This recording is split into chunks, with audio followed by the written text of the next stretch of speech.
Germany is in great danger. Muslims are spread to Jews. Islamization of our culture is something which is dangerous for our culture. Germany's far-right opposition party, the AfD, takes its place in a new and expanded populist group in the European Parliament. But it faces serious pressure at home, not least accusations by some quarters that it's contributed to the atmosphere of hate in which a senior German politician was murdered last month. My guest this week here in Berlin is Beatrix von Storch, head of the AfD's parliamentary faction. Does she now accept that her party needs to tone down some of its highly controversial rhetoric?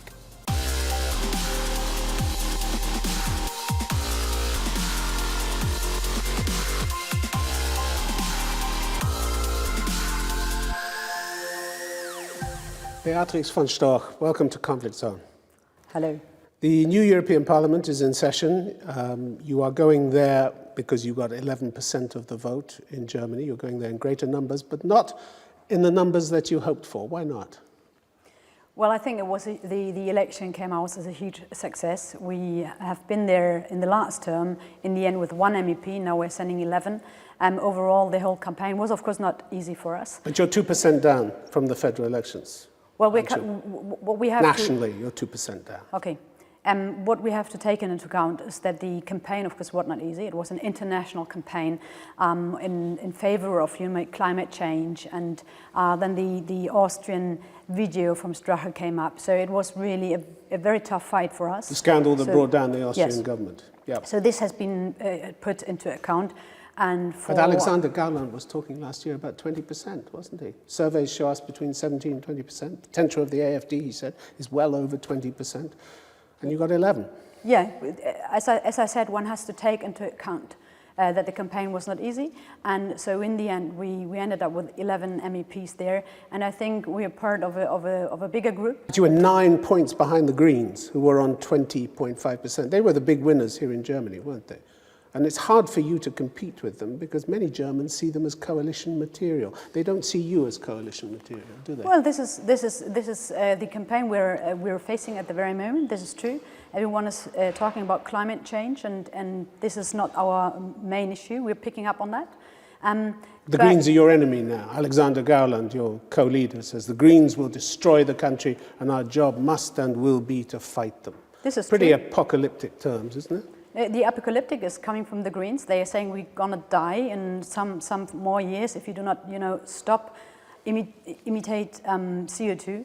And I think they are trying to make everyone being in panic. The official language of this holy Santa Greta is, I want to get the people in panic, and I think we are the ones to put facts against it. You don't do any panicking.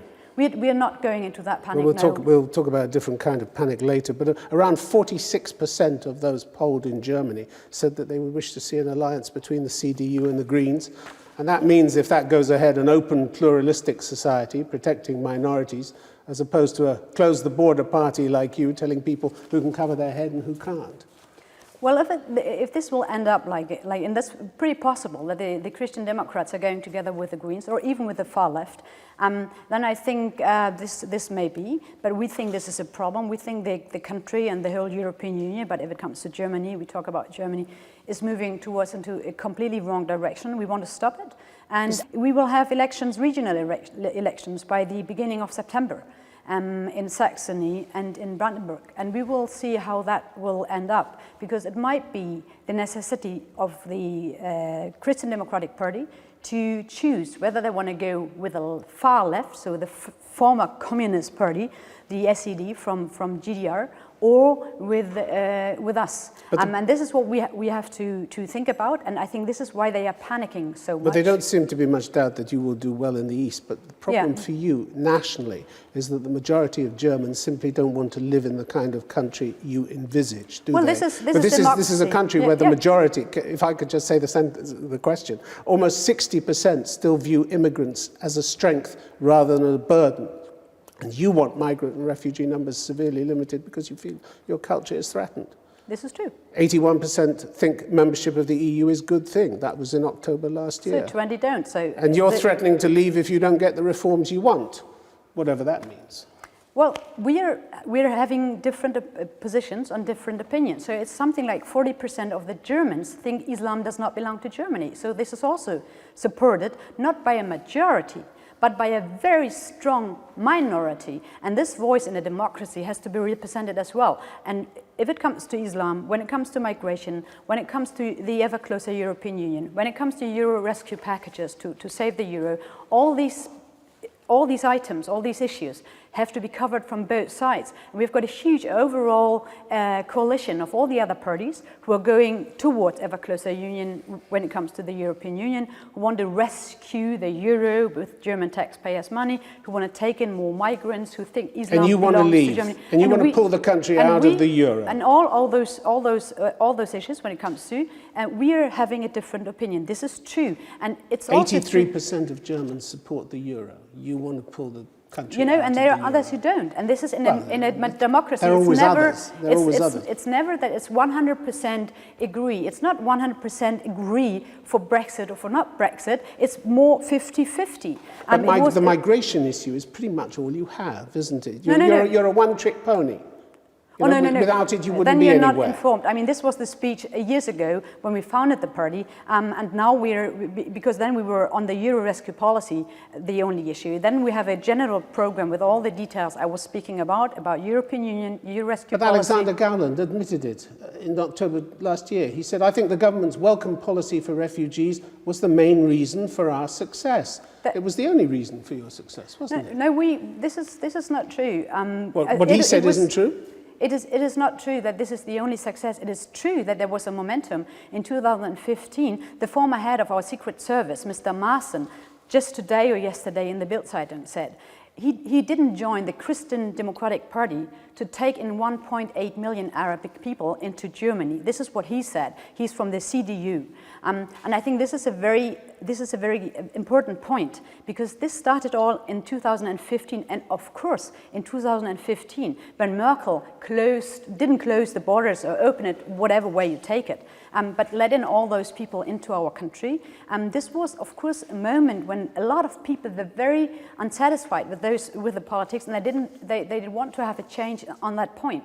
And this is true, of course, that was supporting us, but that's not the only reason for us to exist. You're just supporting the point I made, which is basically that this is your one policy. Last summer, it became pretty clear in interviews that your co-leader Alexander Gauland gave that you really don't have policies on many issues affecting ordinary people. There were no policies on Germany's retirement system. He said we have no determined concept. No policy on digitalization, particularly important with young people. He said that has not been voted on in our party program. No policy on how to protect local renters from big international holiday companies, big topic here in Berlin.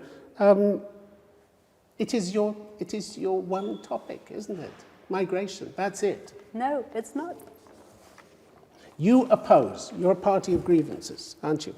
You actually have very little to propose, but you seem to offer precious few alternatives for a party that's called Alternative for Germany. I think you're just not aware of it. I don't blame you for that you have not gone through our program. You're just picking up on some mainstream wording which is up in the air, but if you prepare for an interview like this, you should maybe go through our program and then realize we have got an overall program which is basically having solutions for different kinds of issues, for almost all the issues. So the political scientists who said that you have little in the way of policies are all political scientists at Kiel University, for instance? Yes. Summed it up when he said people are not just concerned about immigration or crime or security, they're also concerned about pensions and climate change and digitalization, and the AfD leaders have nothing. No, we are addressing first problems first. It is true that we have not solved the pension problem we are facing, but we are making one point. We're saying this problem is ongoing for decades already. We know already that this problem is a severe one and has to be solved, but first thing we have to address is who is responsible for that? And this has been all the other parties, mainly Social Democrats and Christian Democrats, because they knew already 2 generations ago that this system is about to break apart. We are addressing it. We are having a debate in the party at the very moment. We're taking it very serious. We're taking our time, and we'll come up with something. But we don't, we will just not react on attacking us for not being able to solve the problems which has been caused by all the other parties within the last 50 years or more, that we are not having a solution for all the disaster they are putting to our country. I think this has to be honest, this is a debate we will not take. I want to take a good look at your party's rhetoric, because it seems carefully calculated to make people terrified of Muslims and angry at the government for letting so many in. In one of your political manifestos, it says, AfD views Islam as a great threat to our state, our society, and our values due to its spreading and the steadily growing number of Muslims.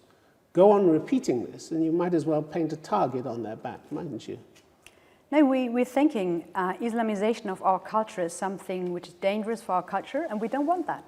We will have a debate. You can be different opinion. You can think Islamization of our culture is good. We think it's bad. And you take no responsibility for the fact that in 2015 alone, with your warnings about rampaging Muslims going viral across the internet, that there were some 1,000 attacks on refugee shelters here in Germany, 5 times the number reported. I don't know where you take the numbers for, but the problem is the problem is that we've got rising and jumping numbers of criminal rates within those groups. But 1,000 attacks on refugee shelters. You didn't cry any tears over that, did you? Yes, we do. Yes, we condemn all of them. We're condemning all violence in every area. In general. No, but not in particular. In particular, every single one. But it's not hard to work out that if you go around saying Muslims equal threat over and over again, not Muslims. Some people are going to react badly, and some people are going to turn violent, aren't they? We want to keep the German nation state and even the European Union, but we're talking about Germany here. We don't want to have that a Muslim country. We accept Muslims. There are lots of Muslims who are well integrated into our society, who take place, no problem, everything's fine. But what we do not want to accept is that Islam is starting to have an impact on our social life, on our public life, on our, Frau von Storch, you're not addressing really the point I wanted to make about this idea that Muslims are a threat to Germany. Muslims are a threat to Jews. This is, for example, something what we're getting from the Jewish community. But the Jewish community isn't that keen on you either. Which doesn't make a difference to all the numbers we know about the attacks of Muslims on Jews. We know that if you don't talk to the political officials, but if you talk to the members of the Jewish community, for example, then you will realize that the threat for them of being attacked by anti-Semitic attacks. Yeah. Well, it didn't prevent the Israeli ambassador here saying he has nothing to do with your party because you've said many offensive things about Jews, the Holocaust, and Israel. Yeah, over and over again. No. Doesn't get away from that. And we'll come on to perhaps why you feel the need to do that. But last month, Germany's intelligence services warned that right-wing violence has risen sharply here. 48 acts of extreme violence registered in 2018, up from 28 the year before. In this atmosphere, in this febrile atmosphere, doesn't it behove politicians to tone down their rhetoric? And is that something you intend to do in the party? This is true for everyone. Words matter, don't they? What we see, we have just had the debate in the German Bundestag, and it has been these public figures to say that the attacks on people, on politicians, on politicians, overall, it's but we are outnumbering the attacks by everyone. So which means there are far more incidents happening to us than to every other member of any other party. So we are the ones to being physically attacked. We need police protection. You didn't get murdered. None of your people got murdered last month, and look no further than the murder of Walter Lübcke, who was known for his pro-migrant views and was shot dead by a right-wing extremist. What did your party do? It turned around and blamed the government for it, didn't it? No, this is just not true. Martin Holman said if not for the illegal opening of the borders with the uncontrolled continual mass arrival of migrants, Lübcke would still be alive. That's blaming the government, I don't know what Martin Hohmann said. I can tell you what the board of the AfD party said and what the board of the AfD group in the parliament said. So you dissociate yourself from those remarks, do you? Absolutely. I mean, we made a very clear statement on that, even in the debate what was taking place.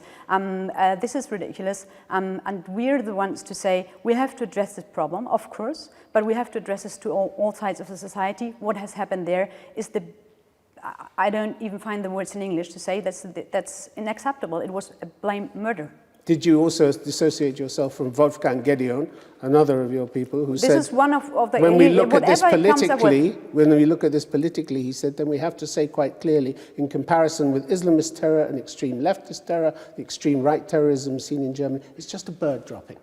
You like having people in the AfD who compare cold-blooded murder to bird dropping? This guy is facing a legal process within the party. We want to get him out of the party. He does not belong into the party, but we have to go through a legal process, and this has been taken up by the head of the AfD, by the board of the AfD, and by the board of the Brandenburg branch of the AfD. So this is right. This is absolutely unacceptable what he said. But this is one of the guys. So why do these people in your party say this? We're trying to get rid of him. Don't you control the people in your party, what they say? We can't control people of speaking because we can't, fix their mouths, but we can try to get them out of the party, and this is what is ongoing. But aren't you ashamed of attitudes and comments like that in your party? This is why we want to get rid of those people. This is why we want to get rid of the people. But there's a long history of tendentious things being said in your party. There's a sort of casual racism about a lot of things that are said in your party. You're not ashamed of that either? If it comes to certain people, and we're trying to getting rid of them, so we can't be addressed at this. This is a very What about Alexander Gauland? You're not trying to get rid of him, and he's made some casual racist comments, hasn't he? You're talking to the biggest opposition party in the Bundestag, me being board of that party. Which means what? Which means what? Which means that you cannot focus on one or two sentences made by some people. It's a long pattern, isn't it? We make comments on all these arguments, and I think if you try to. And this is what you're doing. I mean, we've got a 25 minutes interview, and we're talking about 3 people or 4 people, and this is, I think, it's just not, you're not realizing what the party is all about. We're about to be the #1 in the east of Germany, and the people support, because the people want to have a different approach to politics. They want to have a change in politics, to put it that way. Maybe that's better. I realize you don't want to talk about these things, because perhaps they're embarrassing. But your people shouldn't be saying them then. If you're embarrassed by them, should they? I just said it. I just said it. We can repeat it and repeat it over again, but it doesn't make the point clearer. I just said it. We want to get rid of Gideon and those others who are making those remarks. And what about people who put out your fake news for you? I mean, in May this year, your party claimed in a Facebook post that 1.4 million asylum seekers were waiting for their tickets to Germany, and the government wanted to impose a duty of integration on German citizens. This is the quote: 1.4 million are waiting for their ticket to Germany, and we should pay for them? ? That's nonsense, isn't it?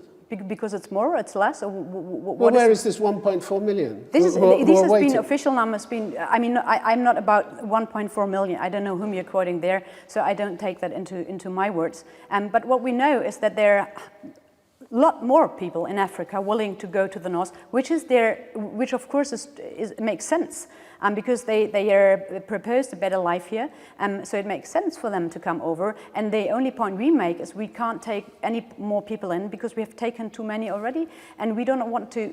We will not be able to solve the problems of the world, of the territory of Germany. This is not. We cannot face. You're poverty. painting this with a very broad brush, then, suggesting that 1.4 million. The posting by your party distorts the UN's figure of 1.4 million refugees who've been designated as especially vulnerable, and without a single supporting facts, claims that they'll be coming to Germany. There's no basis for them coming to Germany at all. Well, then to suggest that is simply false, isn't it? No, I don't think it's full. I think the number is too small. I think when you go and you take the numbers from how many people from Africa would like to go and move towards Europe, and then probably to maybe lots of them to Germany, the numbers probably are even bigger. The political point we're making is we want to help people in the world, but we think we are not able to fight civil war and poverty and whatever diseases in the world by taking the people of those areas into Germany. I think this is the way we are not able to solve the problems. We want to address it properly, we want to help, we want to support poorer countries, and this is not the question. And you want to make people frightened that the hordes are just about to break down your barriers and force their way in. I think this is a very important point. We want to have the political... When there's no evidence for that at all. No, we want there's no evidence for that. We want to have the people in the world know that it makes no sense to move over to Germany because they are not able to come in. I think this is what saves lives if we send out the political signal that all those millions of people are not starting to move to the north into Germany. So because we will not able to take them all in. And what we see in the Mediterranean... And spread fear as much as possible. Press the fear button. Germany is in great danger. Germany is in great danger, yes. If we take in more millions, we are in great danger. But there's no sign, as I come back, keep saying, there's no sign of millions more coming to Germany. Well, they came, over a million already came in. So you're needlessly spreading fear around the country. Now, I don't know whether you're not aware of the figures, and we're still taking in 15,000 per month, and there are more to come. No, Germany has committed to 10,000 in 2018 and 10,000 It was 15,000, 15,000, maybe it's now 10 to 15,000 every single month. So this ends up like 120 in a year. But if we do not stop out if we do not send out the political signal that this is now all over, we cannot handle it. We cannot handle it, all the numbers who are here at the moment. It's already too much. I don't know whether you're aware of all the criminal rates, of all the problems you're facing with inner security. We don't want that. And as a political party, we say we just don't want it. Right. We don't want to be forced into changing our political culture. This is what we do not want. Let's just go back to Europe and the new political landscape after the European elections. The AfD is joining Matteo Salvini's Identity and Democracy group, which is going to be the 5th largest group in the European Parliament, not the 3rd largest, which is what you were aiming for. Your party promises to be a thorn in the flesh of the establishment. What does that mean? You're just going to block and disrupt and create trouble? No, what we are trying to get out is the message that we are in favor of the European Union as it has been set up by the founding fathers of the European Union. We're against the ever closer union. We want to keep the sovereignty of the nation states. What we think is that democracy only functions within a nation state. And we want to work together where it is necessary to do so, but we do not want to move towards an ever closer union. Your party is divided amongst itself on its position in the EU, absolutely isn't not. It? No? No, but I guess you're coming up with some quote from some Facebook site from someone who's probably not a member. No, I had a quote from Alexander Gauland warning in one of your meetings before the election that whoever toys with the idea of a Dexit, a German exit from the EU, also needs to ask themselves if this is not a utopia. That was addressed to people in your party. So there's a division in your party about people who want to leave and people who want to stay. He's telling them you need to stay. No, we have it's a very clear point. What we need is deep reforms on the institutions, on the European Union. This is what we need. And if we are not able to fulfill those reforms, if we don't get those reforms, then there might be someday the idea to leave. But what we are trying to do is trying and fight for the reforms. And the reform means that we want to have sovereignty rights back to the nation states. We are clearly opposing the European army. We're against European taxes, overruling minorities within the European Council, for example. And this is, we have a very, very clear point. If we are not managing to keep this, if we don't stop the European Union to coming up with European taxes and with the ever more banking union and all these kinds of things, then there might be the day when we have to leave. But we're trying to prevent from us forcing ourselves. Are you also against campaign finance rules. I noticed that your party has been fined €402,000 by the Bundestag's Administrative Committee. They said 2 of your candidates accepted free advertising, which constituted illegal campaign foundation. We're going against that on a legal basis at the very moment, and this is very open. What is true is that the Bundestag has put up millions of fees for illegal party financing on the other parties. Let's deal with your actions. We're going against it every moment. You keep denying any wrongdoing, No, but they keep finding new avenues to investigate. Don't they? Guido Ryle, his offices in Düsseldorf were raided last week. One more. Okay. Now it's up to me? Okay. We're going against it legally, so we have our lawyers on that to go against it. This is the case, but what is not the case is that all the other parties are going against it at the very moment. They have been put up, like, I think it was something like €3 million for the Free Democratic Party, because they have take money from the parliament for their work. So this has been judged already. I mean, no one is talking about this. Again, I do not neglect that the Bundestag is trying to do so, but we're going against it. We have not yet the result. Ironic that you're the ones who promised to put public funding of political parties on a new legal basis. Absolutely. And it's your funding that's in the spotlight continually and has been for months. No, you can repeat it. Why should people believe your version? Because I'm just saying we're going against it legally. We've not yet, the result is not yet out. This is the point. You can repeat the question, I will repeat the answer. Bit of boring, but we can do that. Beatrix von Storch, thank you very much for being on Conflict Zone. Thank you.